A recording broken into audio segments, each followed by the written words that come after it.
fortunate that I grew up just behind the northern goal of Western Oval, and as a young guy I used to spend a lot of time watching the West side, who were in the Ballarat League at that stage, training and playing, and also presented myself with the opportunity of being able to nick the odd footy too. But it was good to be associated around West so long ago and to end up playing with them. I came over to West through Wally Cox actually in 1968. Wally, the famous secretary of the place, he came around home and invited me over to play. I at that stage playing with St Peter's. They required me to play on 6 match permits. Finally, when they concluded, they required me to go back and play one more game. And when that was accomplished, they finally cleared me to West. So I started my career in '68. It was a good year, very strong side. Very easy to fit into because the majority of the players came from the local leagues anyway. So if they weren't your teammate, they were your opponent, so you knew them just as well. We all got on tremendously well, formed a very strong bond, and that shone throughout the year. We actually, Brian Brushfield was our coach. As I said, we had a very strong side. We won nearly every game apart from when we came up against Williamstown. They beat us 3 times during the year, but we were fortunate enough to have the opportunity to play them again in the grand final, and luck went our way. It was our turn, and it was a great victory. The side was made up of a lot of tough nuts, had to be. That day, I think there was numerous reports, mainly from one of our strongest players in the back line, Johnny Snell, who took on the job of being a protector of the side. He ended up wearing quite a few weeks after the grand final. One of my strongest memories of the grand final was after contesting the ball on the boundary line, still on my hands and knees, a big fellow named Terry Emonds, an ex-Fitzroy halfback flanker, came flying through and cleaned me up. He kneed me right in the cheekbone, and as it turned out later on, he'd fractured my cheekbone. And at that time, Tom Pryor, Dr. Tom, was our club doctor, and he checked me over just after half time and said, "No, you're all right to go back on, nothing wrong with you." But found out after the game that it was fractured. So that was one memory I took away from that grand final, and unfortunately it curtailed my celebrations that night. So I had to put them on hold for a couple of weeks. But no, the '68 side was a very good side. I've got no regrets moving from St Peter's to come over to West at all. At the end of '71 season, a couple of my mates who were playing at West with me, Michael Fry and Damien Teague, they went down to play with St Mary's the previous year, and our friendship continued on, so I used to occasionally meet them down there for the odd ale. And as it turned out, unfortunately, Matty Goggin, Billy's brother, was coach of the St Mary's senior side, and he unfortunately had an industrial accident and died. I didn't have to, but we attended the wake. Of course, had a few beers there, and got tangled up with Don Matheson, who was president of St Mary's, and Jack Fowler, the vice president, who also owned the Eureka Hotel.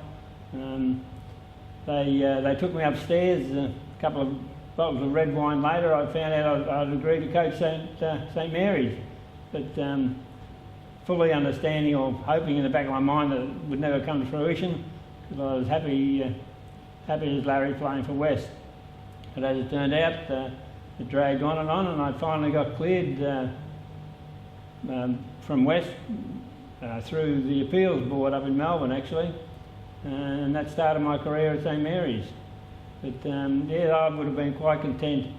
I had no intention of coaching really, but could say I got caught out on the day and continued on with it from there, and as it turned out it became quite fruitful for me as a coaching career. My football was probably based around my speed. I was quite quick. I spent quite a few years out with Arthur Edgerton doing professional running. That was my greatest attribute, and which also welded in quite well with VFA football because of the extra room you had with only the 16 men aside. I predominantly played as a rover or centreman. We call them an on-baller today, I suppose.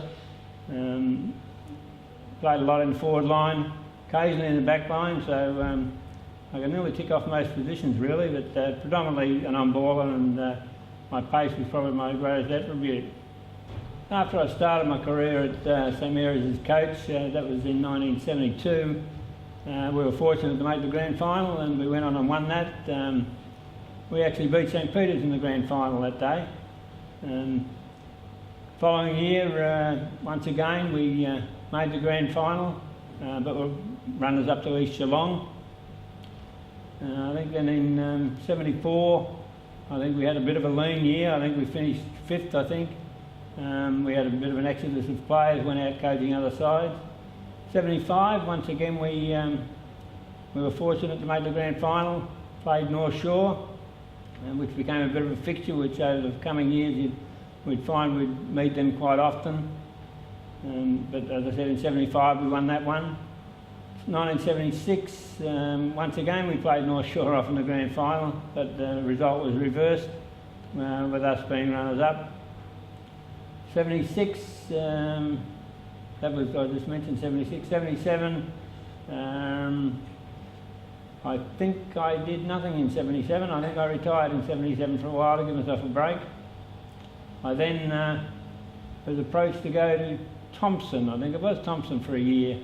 I did that. I didn't really over-enjoy it too much. I didn't know a real lot of people out that way. And I think we finished 5th. I got invited back to St Mary's in 79. And once again we played off for the Premiership. We won that Premiership. And then the following year, once again, in 80 we played North Shore again, continuing the trend, and they reversed the result again. So as it turned out, over the period of coaching St Mary's, I ended up with 3 premierships and 3 runners-up, which I was quite pleased with. And yeah, that was a very successful time down at St Mary's at that time. I had a bit of a break from coaching for a while, and mainly spent my time coaching the GFL combined interleague side. I did that over a period of probably 8 years, I think. So it was pretty strong involvement. After that I got invited to go and coach St Albans in the GFL. We were fortunate enough to win 2 premierships there back to back in I think it was 87, 88. We were hoping that we could go on and win the 3rd one. We thought we were in pretty well position to do that, but we fell over at the first hurdle. I think we might have taken it a bit easy, so that cost us winning 3 in a row. I also was fortunate when I'd finished coaching locally to be invited by Ronnie Watt to go down and help him as an assistant coach with the Geelong VFL side. That was in 2002, and that's the year we won it. It was the year we had players running around like Ablett, Bartlett, Chapman, Kelly, and there was quite a few players who went on to play a lot of senior AFL games, so it was a pretty good side. I did that for about 3 years, I think, before I finally pulled the pin on coaching. I'd had enough by then. I then got involved with recruiting. I did some work for Carlton for a few years, and a year or so with the Bulldogs. That was quite interesting times. I enjoyed that. You got sent from any place in particular they wanted you to go, you were off, whether it was interstate or down the bush. But it was quite interesting. After that, that was just about nearly the end of me, I think. I just about nearly worn myself out, and I think my wife was quite happy that I eventually pulled the plug on all footy. And nonetheless, my body also agreed with that. West Geelong, as I said, I grew up just behind the northern goal, and had a strong relationship with the club itself. And when I eventually came over here to play, it was a lifetime ambition fulfilled. The people who made up Geelong West Football Club in the VFA. They were tremendous people, not just the players, the people off the ground, the support staff, coaches, ladies committee, everyone was a really tight-knit organisation. If they could bring that back now, it'd be great, but it's very hard, I know, to get people to fill those type of positions. But West, as I said, was made up of great people and from different walks of life too. They weren't all smart, they weren't all silly, they weren't all rich, they weren't all poor, but the mixture itself was great. And one of the best things about it was the bus trips home.